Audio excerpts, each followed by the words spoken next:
Hello दोस्तों, आप देख रहे हैं एग्ज़ाम वीडियो बाय मोहन। आज हम देखेंगे सेमेस्टर 4 मेजर एट इकोनॉमिक्स का एक इम्पॉर्टेंट क्वेश्चन जो कि एग्ज़ाम में पूछा जाएगा। दोस्तों चैनल को सब्सक्राइब कर ले। चलिए क्वेश्चंस को देखते हैं। क्वेश्चंस है, लोक वित्त पब्लिक फाइनेंस में अधिकतम सामाजिक लाभ का सिद्धांत। क्वेश्चन क्या बोला दोस्तों, जैसे कि जो हमारे टैक्सों से सरकार जो पैसा जमा करती है तो वो अधिकतम लाभ कब होगा, मतलब principle of maximum social advantage. ठीक है, चलिए आंसर्स को देखते हैं कि क्या होगा।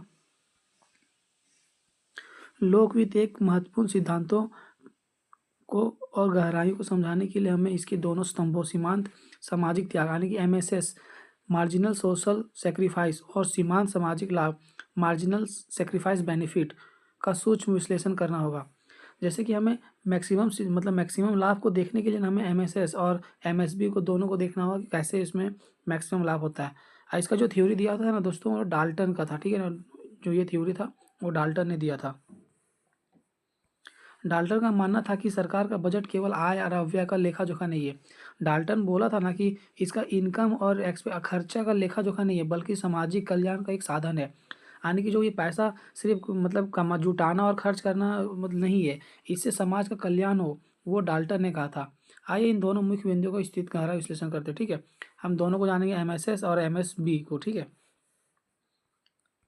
एमएसएस मतलब सीमांत सामाजिक त्याग मार्जिनल सोशल सेक्रीफाइस। इसमें क्या मतलब कि इसमें हम क्या सेक्रीफाइस करते हैं और बेनिफिट मतलब वो नेक्स्ट पॉइंट में देखेंगे। ठीक है, जब सरकार जनता पर टैक्स लगाती है तो वह जनता के क्रय शक्ति यानी जब सरकार हमारे पर हमें टैक्स लगाती है तो हम लोग को जो परचेजिंग पावर है वो घट जाता है, क्योंकि जब ज़्यादा टैक्स देना पड़ेगा तो हम कुछ भी कम खरीदना चाहेंगे। ठीक है, इससे लोगों के पास उपभोग के लिए कम पैसा बचता है। जब टैक्स ही ज़्यादा ले लोगे तो हमारे पास खर्चा करने के लिए पैसा कहाँ से बचेगा, यूज करने के लिए पैसा ही नहीं बचेगा, जिससे उन्हें कष्ट होता है। अर्थशास्त्र में इसे त्याग कहते हैं। हाँ दोस्तों, जब उसे जो परचेजिंग पावर घटता है ना, उसे हम लोग अर्थशास्त्र की भाषा में त्याग कहते हैं। ठीक है, कुछ विश्लेषण और पॉइंटों को करते हैं। बढ़ते त्याग का नियम, जैसे कि हम जो त्याग कर रहे हैं उसका नियम क्या है, जो बढ़ते जा रहा है, त्याग बढ़ता जा रहा है, उसका नियम क्या है। जैसे जैसे सरकार कर की दर बढ़ाती है, करदाता के पास पैसा कम होता है। हाँ, जब सरकार कर बढ़ाएगी तो हमारे पास पैसा कम होगा। अगर हम 50 रुपये कमा रहे हैं, उसमें से अभी जैसे कि 18% 12% टैक्स देना पड़ेगा, 50% कर दे तो पैसा कम तो बचेगा ना।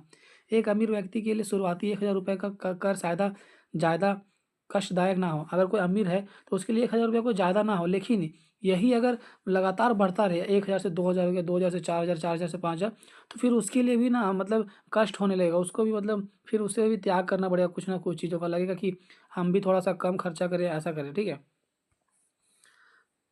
आवश्यकताओं पर असर पड़ेगा और इसका सीमांत त्याग बढ़ता जाएगा। हाँ, बोला ना कि जैसे कि जब कर बढ़ता जाएगा तो वो भी सोचेगा ना कि हम थोड़ा कुछ कम खरीदें, कुछ कम करें, तो वो भी अपना त्याग धीरे धीरे करता जाएगा। उपयोगिता का ह्रास, पैसा कम होने पर उसकी उपयोगिता व्यक्ति के लिए बढ़ जाती है। और जब पैसा कम हो तो ये उपयोगिता जरूरी है, बढ़ेगा ही है। इसलिए कर के रूप में दी जाने वाली अतिरिक्त इकाई पहले वाली इकाई से अधिक दुखी देती है। जब कर में है का कि अगर पहले 1,000 है फिर 2,000, तो वो पहले से ज़्यादा ही दुख देगा। प्रतिकूल प्रभाव, यदि एमएसएस बहुत अधिक हो जाए, अगर जो मार्जिनल सेक्रीफाइस है मतलब मार्जिनल सोशल सेक्रीफाइस अगर बहुत अधिक हो जाए तो लोग बचत करना और निवेश करना कम कर देते हैं। अगर जब हमें सेक्रीफाइस ही करना पड़े सब कुछ, तो हम निवेश क्यों करेंगे, बचत क्यों करेंगे, जिससे आर्थिक प्रगति रुक जाती है। और जब हम निवेश नहीं करेंगे तो सरकार के पास पैसा पहुंचेगा ही नहीं, तो इससे क्या होगा, हमारा देश आर्थिक रूप से प्रगति नहीं कर पाएगा, यानी कि रुक जाएगा। ठीक है, अब हम सीमांत सामाजिक लाभ देखते हैं, मार्जिनल सोशल बेनिफिट। ठीक है, जब सरकार करों से प्राप्त धन सार्वजनिक कार्यों जैसे अस्पताल, स्कूल, कानून व्यवस्था, सब्सिडी पर खर्च करती है तो समाज का लाभ प्राप्त होता है। जैसे सरकार हमसे कर तो लेती है, लेकिन अगर वो अस्पताल, स्कूल, कानून व्यवस्था में अगर खर्च ना करे तो हमें फिर लाभ ही नहीं होगा। वो अपने अगर हित को देखेंगे तो लाभ नहीं होगा, लेकिन वो सोशल जो मतलब बेनिफिट है वो हमें सोशल लाभ देना पड़े, यानी कि समाज के लिए ही हो, तो ये नियम का मतलब वैलिड होगा। विश्लेषण देखते हैं कुछ पॉइंटों का। घटते लाभ का नियम, यह बिंदु सीमांत दृष्टिकोण ह्रास नियम law of diminishing marginal utility पर आधारित है। जब सरकार किसी क्षेत्र में खर्च करना शुरू करती है तो शुरुआती लाभ बहुत अधिक होता है। उदाहरण इसमें है दोस्तों कि जैसे यहाँ क्या बोला गया कि अगर शुरुआत में अगर कहीं पे सरकार खर्चा करती है, जैसे कि यहाँ पे बताया गया कि एक गांव में बिजली पहुंचा दिया गया है, तो वहाँ पे लाभ ज़्यादा होगा क्योंकि वहाँ पहले से कुछ नहीं था, ठीक है। लेकिन अगर यहीं पे देखते, देखिए यहाँ पे जब सरकार शुरुआती बहुत अधिक होता है, उदाहरण के लिए एक नए गांव में बिजली पहुंचाने का लाभ बहुत अधिक है, नए गांव में बिजली पहुंचा दिया गया तो वहाँ से बहुत अधिक लाभ होगा। लेकिन लेकिन पहले से विकसित शहर पर अधिक लाइटें लगाने का अतिरिक्त लाभ घट जाएगा। क्यों? क्योंकि वहाँ पहले से ही सब कुछ लाइट है, ये है ही, और उसके बाद आप और थोड़ा सा अतिरिक्त लाइट लगा देते तो उससे प्रॉफिट नहीं होगा, उससे लॉस ही होगा। आयव्यय की दिशा यानी कि खर्च की दिशा, एमएसबी मार्जिनल सोशल बेनिफिट, इस बात पर निर्भर करता है कि पैसा कहाँ खर्च हो रहा है। यदि पैसा विलासित की वस्तुओं पर अनुत्पादक कार्यों पर खर्च होता तो एमएसबी कम होगा। यहाँ क्या कहा गया है कि जैसे कि पैसा कहाँ खर्च किया जाता है ना, वो यहाँ का दिशा बताता है। और लेकिन यदि शिक्षा और स्वास्थ्य पर खर्चा हो तो एमएसपी अधिक होगा। जैसे कि आप अगर सही दिशा में खर्च हो रही है, जैसे शिक्षा स्वास्थ्य, तो इसमें एमएसपी अधिक होगा, बेनिफिट अधिक होगा, क्योंकि इसमें सोशल लाने की सामाजिक लोगों का भला होगा। सामाजिक पुनर्वितरण, सामाजिक के लिए वितरण करना, मतलब उसी को लेना और उसी को दे देना। सरकार अमीरों से पैसा लेकर गरीबों पर खर्चा करती है। सरकार अमीरों पे ज़्यादा टैक्स लगाती है और फिर वही पैसा जो आता है उससे गरीबों का कल्याण, जैसे स्कूल बनाना, निम्न वर्गों का तक का टैक्स, मतलब निम्न वर्गों का से फ्री में राशन देना, वो वही सब अमीरों से पैसे से आता है वो, जिससे समाज का निम्न वर्ग का उपयोग बहुत अधिक बढ़ जाता है। क्योंकि एक गरीब के लिए 100 रुपये का उपयोगिता एक अमीर की तुलना में कहीं ज़्यादा होती है। हाँ, अमीर के लिए 100 रुपये का कोई वैल्यू नहीं, लेकिन गरीबों के लिए वही 100 रुपये का दिनचर्या का वही होता है। इसमें अधिकतम सामाजिक लाभ का वास्ता देखते हैं कि सबसे ज़्यादा मतलब लाभ कहाँ पे होगा। डाल्टन के अनुसार सरकार का अपना बजट तब तक बढ़ाते रहना चाहिए जब तक ये अतिरिक्त खर्च मिलने वाला लाभ, जो मार्जिनल सोशल बेनिफिट है, कर के कारण होने वाले अतिरिक्त मतलब मार्जिनल सोशल सेक्रीफाइस के बराबर ना हो जाए।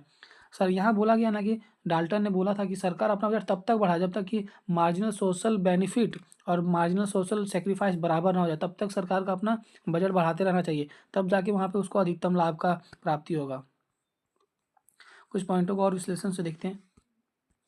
अति करा अति कराधान की स्थिति, मतलब ओवर टैक्सेशन, जब ज़्यादा टैक्स लेंगे सर तब उस सरकार तब क्या होगा। यदि सरकार बहुत अधिक कर वसूलती है तो खर्च कम करती है, तो समाज का त्याग एमएस लाभ एमएसबी अधिक हो जाता है।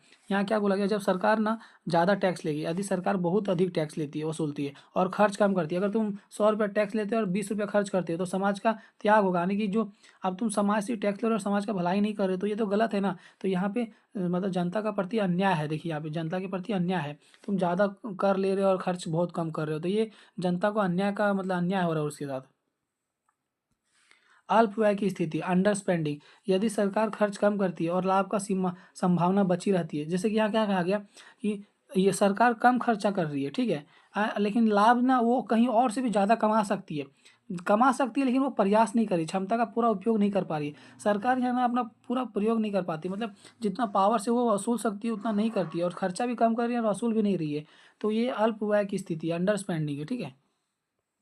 संतुलन कब होगा दोस्तों? आदर्श स्थिति वहाँ है जहाँ सीमांत लाभ और सीमांत त्याग का रेखाएं एक दूसरे को काटती है। हाँ, इक्विलिब्रियम जब डाल्टन ने बोला था ना कि तब तक बजट बढ़ाओ जब तक कि आपका बेनिफिट और सेक्रीफाइसेस दोनों बराबर ना हो जाए, और वहाँ पे एक पॉइंट, इस बिंदु पर समाज का कुल शुद्ध लाभ सबसे अधिक होता है। यहाँ पे जब ज़्यादा वसूलोगे, ज़्यादा खर्च करोगे तो समाज का ही लाभ होगा, ठीक है। निष्कर्ष देखते हैं दोस्तों।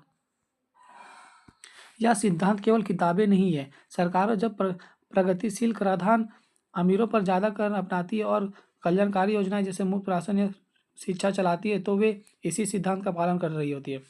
यहाँ क्या गया, ये सिद्धांत जो है principle of maximum social advantage, जब अमीरों से ज़्यादा पैसा वसूलती है और गरीबों के लिए मुफ्त राशन से फ्री शिक्षा चलाती है, तो यह सिद्धांत, यही सिद्धांत को ये पालन करती है। इसका मुख्य उद्देश्य समाज का अधिकतम व्यक्ति को अधिकतम हित साधना है।